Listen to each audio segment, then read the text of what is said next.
তো আমার হোটেল থেকে এই যে সবগুলিতে আসতে কিছুটা পথ মানে ঘুরে আসতে হয়। তো এখন এই একদিনই মোটামুটি এখানটা একদম আয়ত্ত করে ফেলছি অনেকটাই। মনে হচ্ছে এখন নিজেরই পরিচিত কোনো একটা এরিয়া, আর যেখানটা আমি অনেক দিন থেকে চিনি, অনেক দিন হচ্ছে আসছি।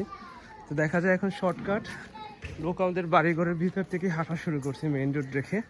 কারণ আমি ওই যে আমার হোটেল দেখা যাচ্ছে দূরে, হোটেলের মাথা, সেটা কাছে হবে। ওকে, আর সেই সাথে আবার সেই আফ্রিকান যে ভিলেজ আপনাদের সাথে দেখাতে পারছি, এটা সম্ভবত রুটি ফল গাছ বা কিছু একটা হবে ধরনের।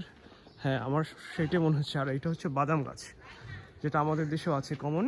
আফ্রিকানদের বাড়ি দেখেন, আমার মনে হয় এটা কোরাল রিফ, এটা এনে জমিয়ে ওনরা জাস্ট এ ধরনের ঘর বানাইছে। যেমন আমাদের দেশে কিছু অঞ্চলে মাটির ঘর আছে, অনেকটা সেই রকম।